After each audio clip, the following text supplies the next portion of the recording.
But All-Star game is right up around the corner. There's a lot that we really got to break down. So joining me, for all of you guys that are in the metro Atlanta area, you see him on television all the time. And so to be joining us here, Luke Hetrick joining the show.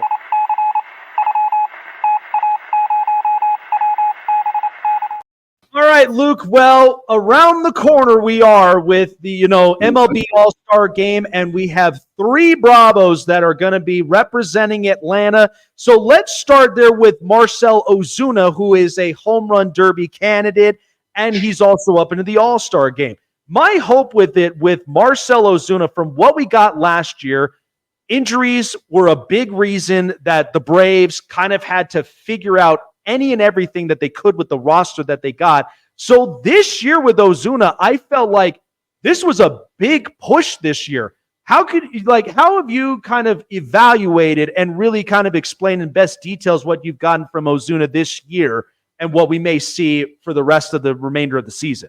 First off, coming in hot, bringing on a Penn State fan to talk Saquon on a muted mic, and then going straight to the Braves is a little bit torture. I loved your take on it. I loved your evaluation of everything. I actually have not seen that Hard Knocks episode yet, so I'm kind of saving it for right now. But look, as far as Marcell Ozuna goes, he's had to be thrust into a little bit of a different role, because what we've come to appreciate about the Braves and how they've been built under Alex Anthopoulos, and really giving credit to Brian Snitker, what he's been able, is they've been able to get great contracts, great value in those contracts, and really find guys that they can get on good value to build up an offensive juggernaut. We saw that with the historic numbers they were putting up in 2023. They're not even coming close to scratching that. A lot of that is due to injury. A lot of that was slow starts to a guy like Austin Riley. Matt Olson has not had anywhere close to the caliber season, specifically from a power standpoint, that he's had a year ago. So much of this has been thrust on Marcell Ozuna to really be on pace for the best season of his career statistically. What has been very, very clear with his approach is nothing has changed. And you see this, and this was something we talked to him after he was named an All-Star the other day. The question immediately comes out when the mics are off: you could go in the home run derby. He's like, oh, I don't know, but he was so excited about being in it. And he's a guy that at first I'm like, ooh, I don't know, if I'm a Braves fan, do I want him in the home run derby? But he never changes his swing. He doesn't swing for power. He swings for contact. So for me, this is just the maturation in his career. I think he's come to an Atlanta organization that's been the perfect spot to foster growth. For him, this is just a product of being in the right environment, taking necessary steps forward. I mean, when you really think about it, this is a 7-year gap for him between All-Star game appearances. And he mentioned that he's much more mature now. Atlanta's been the right place for him, but I think this is just a guy that's accepted his role, not tried to do anything special, and just had a really, really quality season, still leading the National League in RBI, is up there even after a little bit of a dip in the Triple Crown category. So there's nothing out of the ordinary. He's increased his value specifically for this season. And from an offensive standpoint, he's kept this Braves team afloat when they've really had some issues, largely due to injury and slow starts on the offensive end. Yeah, and he's been very much, a fun watch, in my opinion, especially with just the juggernaut of that lineup itself, because there's no way that you could pitch it around that.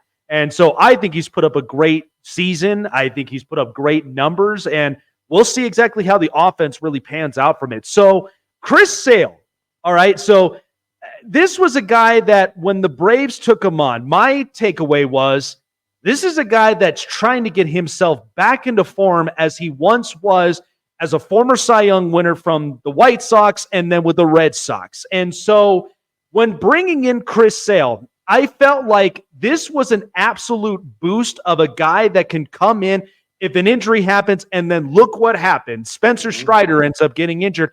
How impressed are you right now with Chris Sale and what he's really been able to provide in that pitching rotation? Incredibly impressed with what he's been able to do. It shouldn't come as a surprise, but it kind of is, because like you just mentioned, he had gone through about 6 years of we don't know. He mentioned that the other day after that series finale against the Phillies, in which they took that 2 out of 3 for the second time this year.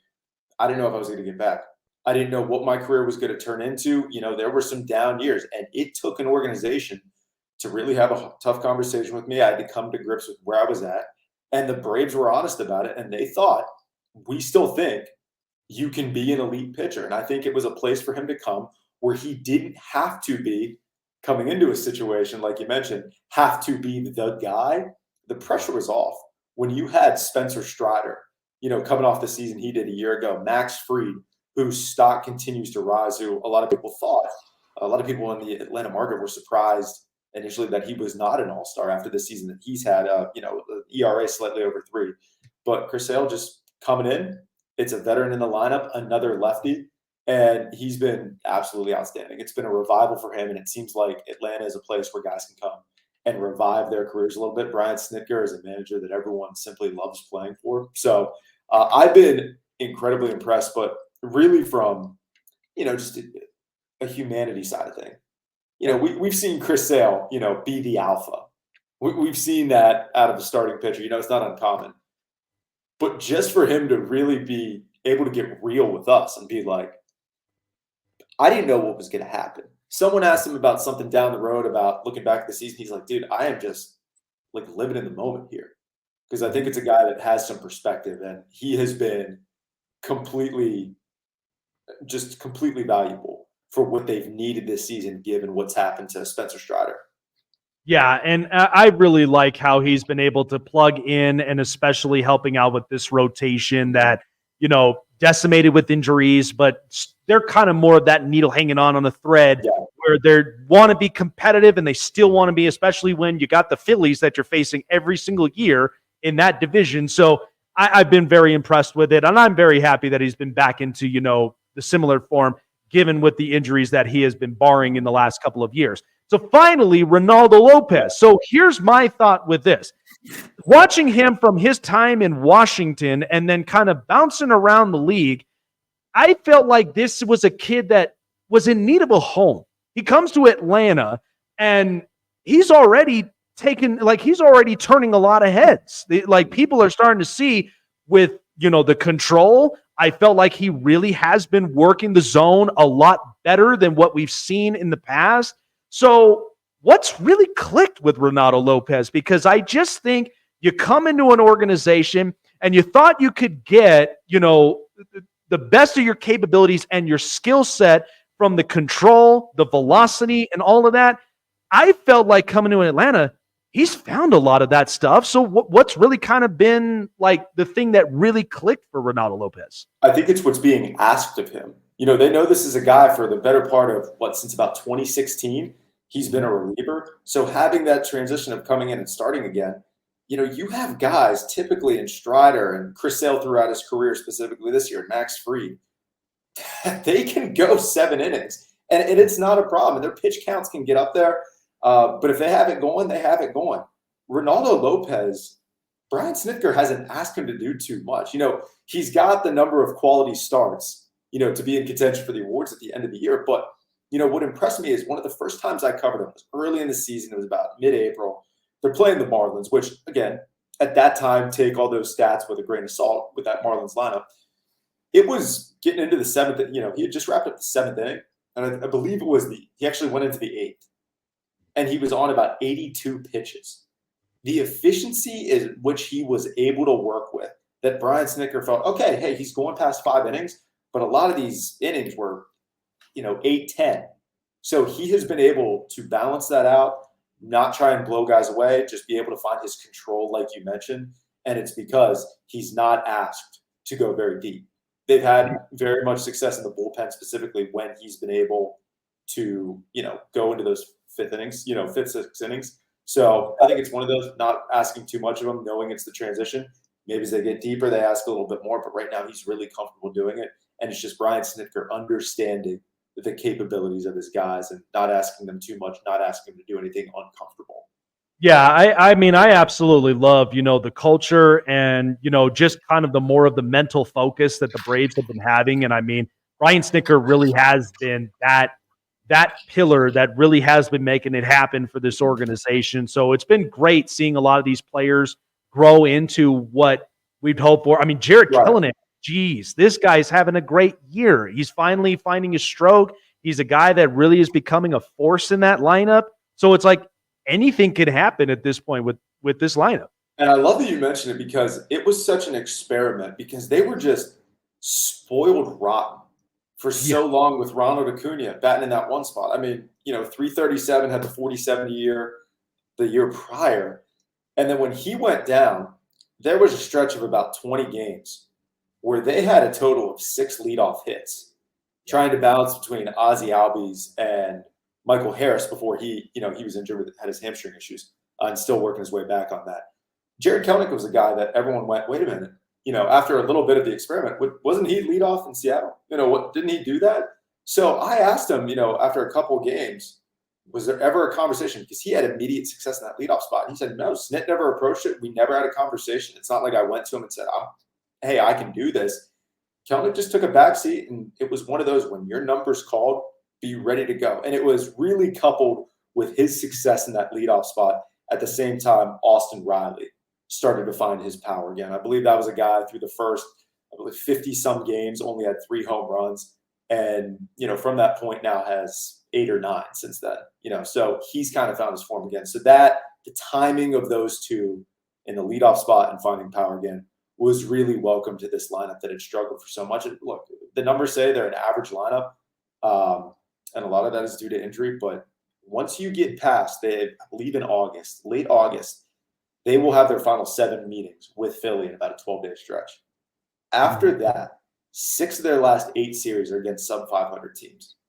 So there's an opportunity here for them to get healthy, have the benefit of a schedule late in the season to make a charge, because 2022, I'm not saying they're going to do that, but they have the experience to chase down someone. Philly's different, but than the Mets were in 2022. But you couple that with the fact then that, like I said, and Alex Anthopoulos at the deadline always has something up his sleeve. Riley said it a couple weeks ago. Yeah, I expect him to do something. Alex will pull off some miracle again, like he always does. So there is that in the back pocket.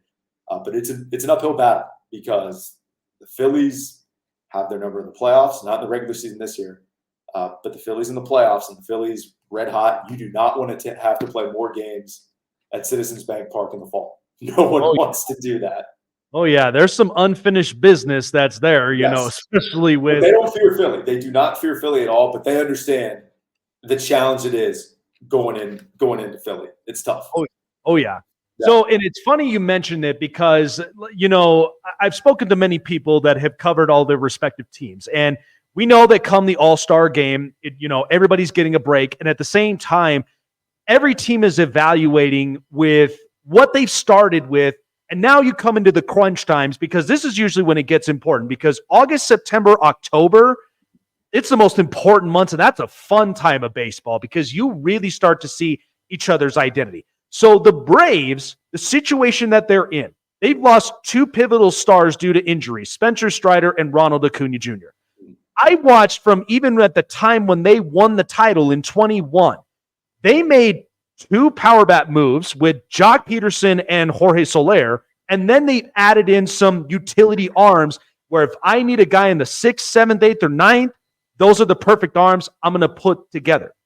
Is there a little something that I think we might see some sort of similarity possibly coming into the trade deadline for the Braves? I think so, because initially what a lot of people had pointed out was, 21, they won the World Series, didn't have Ronald Acuna Jr. So I think there was that immediate comparison. And a lot of fans were quick to hop on this. Signed Eddie Rosario to a minor league deal. Saw him come up the other night. He had a triple in his second at-bat in Gwinnett in AAA. So I think there's going to be some type of move, because I think the lesson, I don't want to call it a lesson, but what the Braves learned last year was not doing much at the deadline. Everyone's operated as this window. This was similar to what we saw during the, division title run in the 90s and early 2000s. It was the window. The window was open. They were always going to be competitive, and they end up with the 1 World Series title. They have their title with this window. And a lot of people keep saying, it would be great is if they get the second one and they still have the talent, the gap, all these guys under contract for X amount of time. The window closed is starting to shut.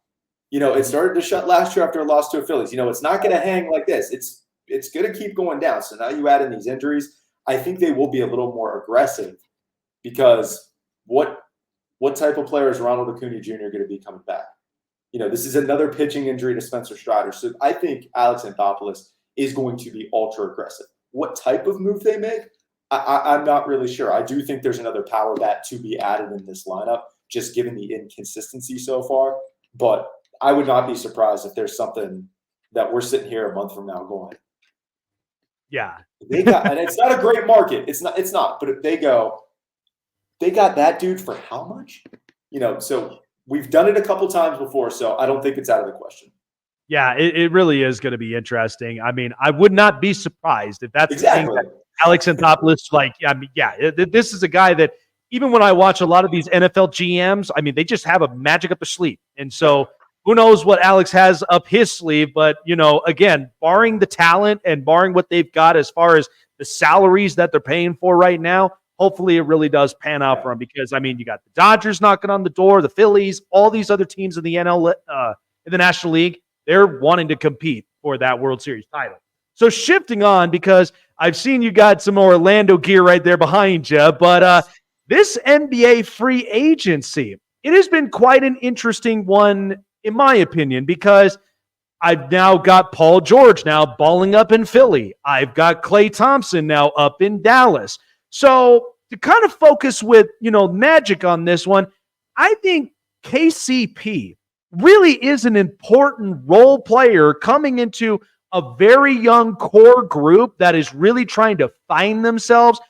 But they definitely needed some shooters after what we saw in the postseason. But I think Paolo Banchero and even a lot of these other youngsters that they've got right now on this roster, I mean, how important is KCP now in this potential lineup and what he'll bring to the table as far as veteran experience? He's one of the best fits in free agency you could find for a team as far as needs go.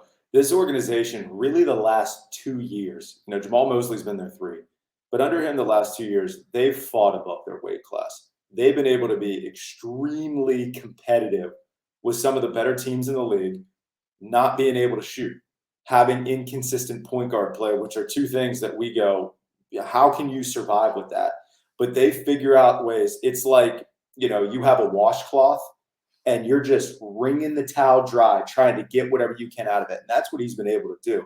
You saw the shooting inconsistencies in the playoffs. That should not, based on how they shot the ball, should not have been a 7-game series. That should have been a 5 or 6 game series. And I say that as someone that has a lot of ties to the organization. But again, they fought above their weight class. They had themselves ready to go. They were prepared for that moment. But what they lacked was true point guard play. I think now having Jalen Suggs slide into that role, solidifying that spot, understanding his role is huge. And now you're able to get someone that has better value than what they had in Gary Harris last year, who they also re-signed. But Kentavious Caldwell-Pope is a guy that hits 3 main keys for the Magic and what they need and what they've needed for. And I say this really since Dwight Howard left. And it's crazy to still be talking, in those circles. Perimeter shooting, perimeter defending, and availability. Here's a guy that played 96% of games throughout his career. I shouldn't say throughout his career, but the last few years, there was a number floating around. The Magic, for about a 3-year stretch, were leading the league in man games missed due to injury. They were up over 200 every year. Now, a lot of that was Jonathan Isaac getting hurt. Markelle Fultz had his injuries with shoulders and knees and whatever it may be. But now you get availability as a skill, which this organization has not had. Understanding of roles, and KCP is a guy that can slide and fit right in to the extended pressure that they want to play from their backcourt. As far as the point guard play goes, I think they're comfortable with Jalen Suggs, but this thing runs through 5. He's the star. They all know where their bread is buttered. They haven't been able to say that for a long time. And now they have their true running mate in Franz Wagner locked up. So is it a seismic move? No. Is it the splash of Paul George going to Philly? It is not. But I think we learned our lesson, really, and solidified this argument from the Minnesota-Phoenix series is just getting the big stars in one place doesn't mean it works. And that's not saying it can't work in Philly, but chemistry matters more than anything right now in the NBA. So the Magic are riding that. You agree? Yeah. That's your take? I absolutely agree on that, because it's funny because talking about a certain topic, because like I've said this. I think what we're seeing in the Eastern Conference, because last year the East was absolutely weak, but yet we've got a lot of draft and development guys that are starting to come into their own. Now, I think this year, I think you could make the argument there are 6 teams out there in the Eastern Conference that I think could very much make a huge pivotal move. The Magic, the Sixers, the Knicks, after they just gave up that much for Mikal Bridges, and now they've got their lineup set. And then you've got Boston, who's fresh from a championship. So there's 6 of those teams.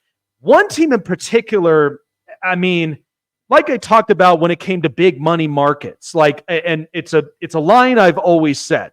The more money you got, the more problems you're going to end up with. And I think right now, with where I'm standing with the Lakers, I don't know what to make of it, man. I mean, they come in, and I love the pick that they got for Dalton Knecht because I think he's a heck of a shooter. I think he's a guy that really is somebody they're moving for offense. But Bronny James, 21 minutes and 4 points. I mean, I know it's only that one game, but I kind of fear a little bit for Bronny because this is a guy who's coming back from a horrific injury that should have sidelined his career, but he's coming into a bigger atmosphere than in the collegiate level. And it's like, I can't really put my finger on it with the Lakers. How have you kind of like outlooked this right now I just think this is going to be, I hate for this to be a circus show just going wrong with all that they've gotten in the last couple of months. This reminds me of Kobe's farewell tour. The late Kobe Bryant, a handful of years ago when it was the 2-year at the time, $48 million. And everyone was like, oh my gosh, why are you doing that? They're not going to be able to get the stars in. This to me is, I don't know where they were at as an organization that they could be appealing outside of just being LA and having LeBron to where they were really going to lure people. The Klay Thompson thing, in theory, kind of fit, but he's going to a much better situation for him and his game and his development in his career in Dallas. I honestly thought he was going to be a Laker, but the Dallas move for him from a basketball standpoint, it is better. I think the Lakers have hitched their wagon too. If we're not going to win games, we're going to be interesting. And people are going to talk about us, and we're going to be fun. And we have the JJ Redick LeBron thing. Anthony Davis is still a very good player. And who knows? Maybe we make a move and get some shooting, which they need. They address that with Dalton Knecht in theory. But I really don't know much about them. I look at them and say, did they really get better? Have they gotten better? Enough to the point where you said maybe they make a play-in or get in a 6 seed, if all those guys are healthy. Because Anthony Davis was healthy last year and played well and was was arguably the best defensive player in the NBA from a front court standpoint. And they were 7 seed and got bounced in 5 by the Denver Nuggets. A lot of that is matchup, but how much better did they get? And is that something that they were fully committed to? We hear all this stuff of, maybe DeMar DeRozan. Now, I think, my guess, is there will be a move down the road to get Trae Young. Trae Young's switching over agencies, switching over to Calvin Andrews at CAA, guy that has, in that agency, LA roots, might be something that happens in the works. I don't know how much longer he is for Atlanta, but I think there could be a move in the future that maybe makes them a little more relevant and says, we're trying. Maybe it isn't the best move. Maybe it doesn't work out. Who knows? Because the DeJounte Murray thing was flirted out for so long with LA. It was nauseating. So are they just in a position where they go into the season going, we're going to see how this works, and we're going to see with JJ what type of move needs to be made at the deadline or in the offseason next year. But for me right now, I just don't think they've gotten any better, and I think it's the old LA thing. If you're not going to win, be interesting, and Lord knows if the Lakers are interesting, people are going to talk about them. Yeah. I mean, I made that point. The second that I saw the news that DeMar DeRozan went to the Kings, I was like, yeah, this is an L for the Lakers. The fact that you're trying to get, your last shot at the very least getting another star in this roster, and then he just goes up north into Sacramento. Yeah, they're seeing something that they're like, I don't want to be a part of whatever that this is because, it's just some type of business. I don't want no part. And I get it because it's like, from the outside perspective, it's okay. Do I want to go there? We like JJ. Can he coach? It's a LeBron. Like, How much is that going to, deter players from coming there? We don't really know. We can assume all we want. But then on the other side of it, I look at the Bronny situation. Weak draft, you want to spend a second-round pick on him, you go right ahead. Now, I would have thought he would have been a two-way guy. I really was shocked by the 4-year deal and the guarantee. I really was that he's, guaranteed a roster spot. I thought this was a kid, just go develop. Go to South Bay, learn under there, figure it out. You'll get your, I forget. I always get it mixed up if it's 32 or 50 games of, back and forth as on a two-way. But, you'll get your opportunities. You'll play in the blowout. Dad will throw you a lob. You'll dunk it. It'll be awesome. And you know what? Like, if anyone deserves that moment, it's Bronny and LeBron. The kid almost died a year ago. Had a very serious heart issue. LeBron playing at the age that he is and still playing at a significantly high level is incredible. So a good story always sells. Now, I don't think it's going to win a championship. I can understand why there might be some animosity here, but you know what, dude? Happy for him. Go out and do it. And for the nepotism crowd, do we need to have that discussion? Do we need to have that discussion with the NBA? So, for me, it's a cool story in that regard. But when you look at it from 10,000 feet, is it going to help him win a championship right now? No. Yeah, no, I my hope is, and I'm crossing my fingers because with a lot of these player developments, I just hope that this develops very, very well. I would want a lot of these young players to succeed. I mean, you never want to set them up to where they fail. Right. You want to have the best success plan possible in order for these kids to grow to where they can become future stars, and that's what we're seeing right now up and into the NBA. But it'll be quite a strange at first, but yet maybe an interesting kind of narrative that we might see with the Lakers moving forward as the season starts. But Luke, appreciate you joining on by, man. Great stuff. Anybody that tunes in on your television, check him out. He's always the best at what he does behind the camera, man. Appreciate you coming on by. Enjoy the rest of the week, man, and we shall definitely see you soon. Jake, thank you so much for having me. This was a blast. I love talking to you. Dude, have me on tomorrow, have me on next week. I don't care. This was one of the most fun shows I've ever done. No,